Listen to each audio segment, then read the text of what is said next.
வணக்கம். இந்த Iran America போர் தொடர்பான இன்ஃபர்மேஷன்ஸ்ல அடுத்தடுத்த அப்டேட்ஸ உங்களுக்கு தொடர்ந்து குடுத்துட்டு இருக்கேன். அதுல ஒரு சில முக்கியமான தகவல்கள் கிடைச்சிருக்கு. அத பத்தி உங்க கூட ஷேர் பண்ணிக்க வந்திருக்கேன். என் பேர் ராஜா. வாங்க நிகழ்ச்சிக்குள்ள போகலாம். சபார் போர்ட் அப்படிங்கிறது எங்க இருக்கு அப்படின்னு பார்த்தீங்கன்னா, ஈரானுடைய இப்போ உலகத்துக்கே தெரிஞ்ச இந்த ஸ்ட்ரெய்ட் ஆஃப் ஹார்மூஸுக்கு கொஞ்சம் இந்த சைடு. அதாவது ஹார்மூஸ கடந்து இந்தியாவ நோக்கியோ, இல்ல அந்த கடல் ஓமான ஃபேஸ் பண்ற மாதிரியான இடத்துலயோ இந்த சபார் போர்ட் இருக்கு. அது ஏன் அவ்வளோ முக்கியம் அப்படின்னு பார்த்தீங்கன்னா, இந்த இந்தியாவுக்கும், ஈரானுக்கும் இடையில ஒரு பெரிய ஒரு நல்ல நட்புணர்வு இருந்துச்சு. ஒரு நல்ல ஒரு ரிலேஷன்ஷிப் இருந்துச்சு. அந்த ரிலேஷன்ஷிப் உடைய ஒரு பகுதியா என்ன பண்றாங்க அப்படின்னா, பாகிஸ்தான டச் பண்ணாம, அவங்களோட உதவி இல்லாம நேரடியா ஆப்கானிஸ்தானுக்கு அதாவது இங்கிருந்து ஈரானுக்கு கப்பல் மூலமா அனுப்பிட்டு, ஈரான்ல இருந்து தரை வழியா ஆப்கானிஸ்தானுக்கு லேண்ட் பார்டர் வழியா பொருட்கள அனுப்புறது. இதுதான் இந்த திட்டம். அதுக்கு தான் இந்த சபார் போர்ட் அப்படிங்கிற அந்த துறைமுகம் ரொம்ப யூஸ்ஃபுல்லா இருக்கு. மும்பையிலிருந்து ஒரு பொருள் வந்து ஆப்கானிஸ்தானுக்கு அனுப்பணும் அப்படின்னா, அது தரை வழியா அனுப்புறது வந்து பிராக்டிகலா ரொம்ப செலவு எடுக்கிற ஒரு நேரம்.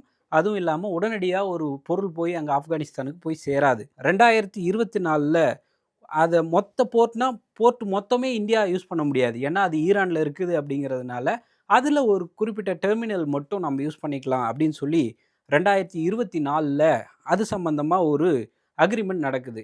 இந்தியாவும், ஈரானும் சேர்ந்து ஒரு அக்ரீமெண்ட் பண்ணிக்கிறாங்க. எப்பா நான் இந்த டெர்மினல்ல சோ அண்ட் சோ வழி மட்டும் நான் யூஸ் பண்ணிக்கிறேன். துறைமுகம் உங்களோட துறைமுகம் தான். ஆனா, அதுல ஒரு பர்ட்டிகுலர் டெர்மினல் மட்டும் எங்களுக்கு குடுத்துருங்க.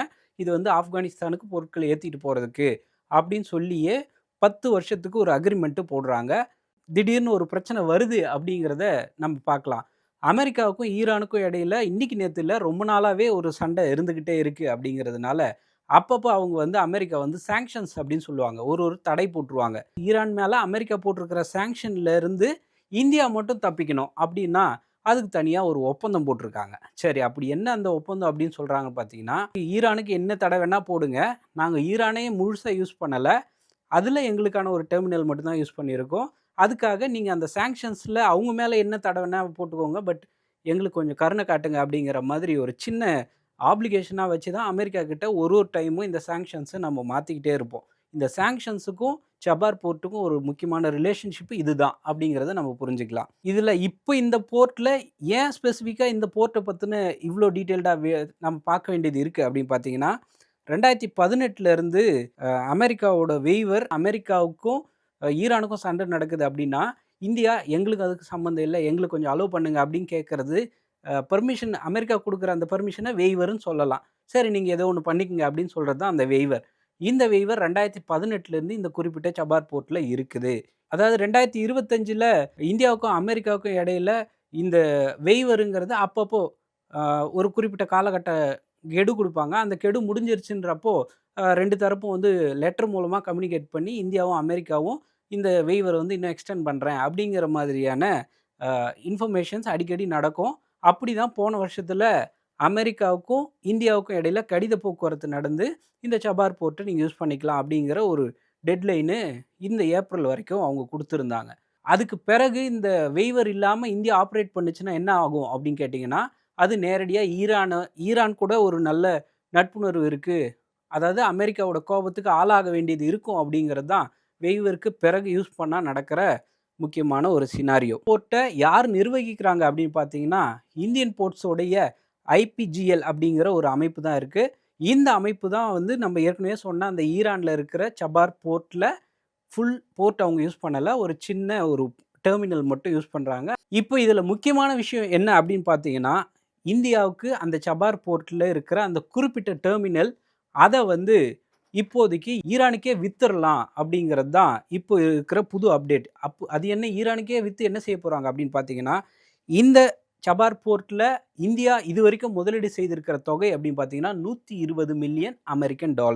இந்த $120 மில்லியன் இப்போதைக்கு இந்த ஏற்கனவே சொன்ன அந்த ஐபிஜிஎல் அப்படிங்கிற நிறுவனம் இத வந்து இயக்கிட்டு இருக்கு அப்படின்னாலுமே, இப்போ இந்த சாங்ஷன்ஸ் அமெரிக்காவோட சாங்ஷன்ஸ் உள்ள வந்துருச்சு அப்படின்னா, இத அவங்க ஆப்பரேட் பண்ண முடியாது. அதனால இந்த ஐபிஜிஎல் கிட்ட இருந்து ஈரானை சேர்ந்த அந்த உள்ளூர்காரங்களுக்கே இந்த 120 மில்லியன குடுத்துறலாம் அப்படிங்கிற ஒரு முடிவுக்கு வந்திருக்கிறதா சொல்றாங்க. இன்னும் அதிகாரப்பூர்வமான எந்த தகவலும் இல்லை. ஆனா, அப்படி அது கை மாறி போயிடுச்சு அப்படின்னா, அதில என்ன மாதிரியான பிரச்சனைகள் இருக்குது அப்படிங்கிறது தான் நம்ம கவனிக்க வேண்டிய முக்கியமான அம்சம். 120 மில்லியன் அமெரிக்கன் டாலர் மதிப்புள்ள இந்த ஸ்டேக்க வந்து மொத்தமா ஈரான் கையில குடுத்துட்டாங்க அப்படின்னா, இந்தியாவுக்கு அதில எந்த ஃபுல் கண்ட்ரோலும் இருக்காது. முழுக்க முழுக்க ஈரான் கிட்ட தான் நம்ம வந்து ஒரு சாதாரணமா ஒரு வியாபாரியா இருக்கிறதுக்கும், பொருள் வாங்குறதுக்கும் உள்ள வித்தியாசம் என்ன இருக்கோ, அதே மாரி நிலைமை தான் இந்த விஷயத்தில நம்ம கவனிக்க வேண்டியது இருக்கு. ஈரான் கையிலேயே நம்ம குடுத்துட்டோம் அப்படின்னா, அதில ஒரு ட்விஸ்ட் வச்சிருக்காங்க. அது என்ன ட்விஸ்ட் அப்படின்னா, 120 மில்லியன் அமெரிக்கன் டாலர் மதிப்புள்ள அந்த ஸ்டேக்க ஈரான சேர்ந்த ஒருத்தர்கிட்ட வித்துடுறோம். அந்த ஈரான சேர்ந்த ஒருத்தர்கிட்ட அந்த சாங்ஷன் முடியிற வரைக்கும் தான் நீங்க இத வச்சுக்க முடியும். அமெரிக்கா வந்து எப்போ வரைக்கும் அ உங்களுக்கான தடை குடுக்குறாங்களோ, அந்த தடை முடியிற வரைக்கும் தான் நீங்க இத வச்சுக்க முடியும். உங்களுக்கான தடை நீக்கிட்டாங்க, சாங்ஷன்ஸ நீக்கிட்டாங்க அப்படிங்கிற பட்சத்தில, நீங்க அத வந்து திருப்பி இந்தியாகிட்டயே குடுத்துறணும்.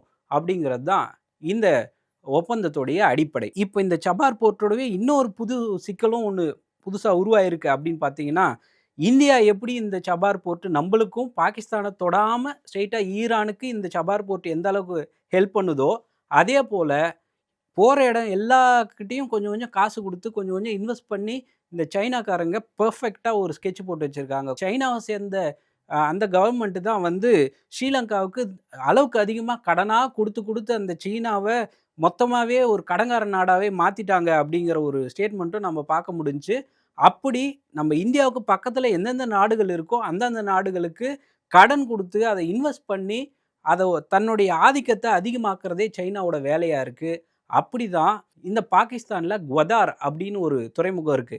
இப்ப எப்படி இந்தியாலருந்து இந்த அ சபர் போர்ட் நம்ம ஒரு டெர்மினல் மட்டும் யூஸ் பண்ணிக்கிட்டு இருக்கோமோ, அதே போல பாகிஸ்தான்ல இப்ப நம்ம சொன்ன அந்த குவதார் அப்படிங்கிற போர்ட்ட சைனா இன்வெஸ்ட் பண்ணியிருக்காங்க. அவன் இருக்கிறது நமக்கு மேல எங்கோ ஒரு மூலையில இருக்கான்.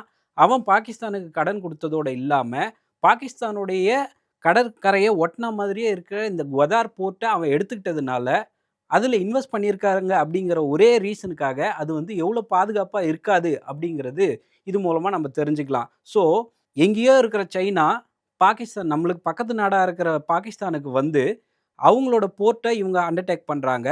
இப்போ இந்த ஐபிஜிஎல் உடைய இந்த சபார் போர்ட்டையும் அவங்க எடுத்துக்கிறதுக்கான வாய்ப்பு இருக்கோ அப்படிங்கிற ஒரு பெரிய சந்தேகம் இன்டர்நேஷனல் லெவல்ல எழுந்திருக்கு.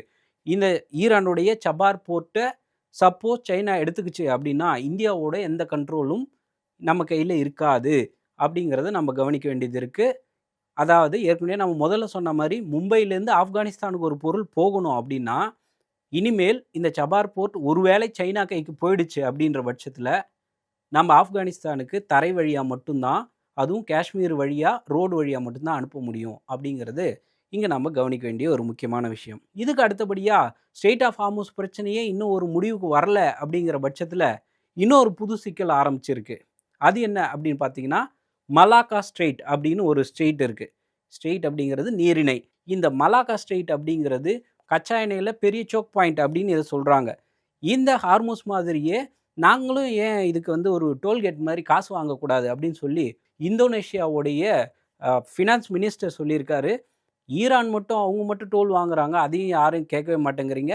ஆனா நாங்க மட்டும் ஏன் வாங்கக்கூடாது அப்படின்னு கேட்குறாங்க. மலாக்கா ஸ்ட்ரெய்ட் அப்படிங்கிறது வந்து ஒரு 900 கிலோமீட்டர். இதுக்கு பக்கத்துல என்னென்ன நாடுகள் இருக்கு அப்படின்னு பார்த்தீங்கன்னா, இந்தோனேஷியா, மலேசியா, சிங்கப்பூர், அப்புறம் வந்து தாய்லாந்து இந்த மாதிரியான நாடுகள் வழியா சைனாவுக்கு இந்த கப்பல்கள் இந்த மலாக்கா ஸ்ட்ரெய்ட் வழியா தான் போகணும். இந்த மலாக்கா ஸ்ட்ரெய்ட் ஒரு பர்ட்டிகுலர் இடத்துல மட்டும் ரொம்ப குறுகலா ஒரு 3 கிலோமீட்டர், 4 கிலோமீட்டர் தூரத்தில மட்டும் ரொம்ப குறுகலா போகுது. அந்த இடத்துல நாங்க ஏன் வந்து ஒரு செக் போஸ்ட் போடக்கூடாது, ஒரு டோல்கேட் ஏன் போடக்கூடாது அப்படின்னு சொல்லி இந்தோனேஷியா இந்த பிரச்சனைய முதல்ல கிளப்பியிருக்காங்க. உடனே பதறி போன மத்த எல்லா நாடுகளும் என்ன சொல்றாங்க அப்படின்னா, நாங்க அதில ஓப்பனாவே தான் வச்சிருக்கிறோம். இப்போ ஒரு கப்பல் எப்படி போய்க்கிட்டு இருக்கோ, அதே மாரியே போகலாம். இந்தோனேஷியா அப்படி ஒரு விருப்பம் இருக்கு அப்படிங்கிறதே எங்ககிட்ட சொல்லல அப்படிங்கிறது தான் எல்லா நாடுகளும் சொல்லியிருக்கிற முக்கியமான விஷயம். ஒருவேளை இந்த மலாக்கா ஸ்ட்ரெய்ட்ல டோல் சிஸ்டம் ஹார்முஸ் மாதிரியே இங்கேயும் ஒரு டோல் சிஸ்டம் கொண்டு வந்துட்டாங்க அப்படின்னா, இந்த தாய்லாந்து, சிங்கப்பூர், மலேசியா பர்ட்டிகுலரா சொல்லணும் அப்படின்னா, சீனாவுக்கு தான் இது ரொம்ப பெரிய ஒரு பாதிப்பு ஏற்படுத்தும். உலகத்துல 20% கச்சா எண்ணெய் வந்து இந்த மலாக்கா ஸ்ட்ரெய்ட் வழியா போய் தான் மத்திய கிழக்கு நாடுகளையும், அப்புறம் வந்து இந்த சைனாவையும் கனெக்ட் பண்ணுது அப்படிங்கிறதுனால, ஏற்கனவே ஸ்ட்ரெய்ட் ஆஃப் ஹார்முஸ்ல அவங்களுக்கு எந்த பிரச்சனையும் இல்ல. அவங்க ஈரான் கூட ஃப்ரெண்டா இருக்காங்கன்றதுனால அவங்க கப்பல் மட்டும் போய்க்கிட்டு இருக்கு. அதனால பிரச்சனை இல்ல. அதே சமயத்தில இப்ப அமெரிக்காவும் பிளாக் பண்ணிட்டாங்க அப்படிங்கிறதுனால, இந்தியால எவ்ளோ கச்சா எண்ணெய் பிரச்சனைகள் இருக்கோ, அதே மாதிரியான பிரச்சனைகள் சைனாவும் ஃபேஸ் பண்றாங்க. 100 மடங்கு நம்ம பிரச்சனைய ஃபேஸ் பண்றோம்னா, சீனால ஒரு 10 மடங்கு பிரச்சனைய ஃபேஸ் பண்றாங்க அப்படிங்கிற நெலைமையில, இந்த மலாக்கா ஸ்ட்ரெய்ட்லயும் இந்த மாதிரி ஒரு டோல் சிஸ்டம் கொண்டு வந்துட்டாங்க. எங்க ஸ்ட்ரெய்ட்ட நீங்க கடந்து போனோம்னா, கொஞ்சம் காசு குடுத்து தான் ஆகணும் அப்படின்றத கொண்டு வந்துட்டாங்க அப்படிங்கிற பட்சத்தில, இது சீனாவுக்கு ரொம்ப பெரிய ஒரு பிரச்சனையா மாறும். இந்த மாதிரியான இன்ஃபர்மேஷன்ஸ் தொடர்ந்து குடுத்துட்டு இருக்கேன். என் பேர் ராஜா. நன்றி, வணக்கம்.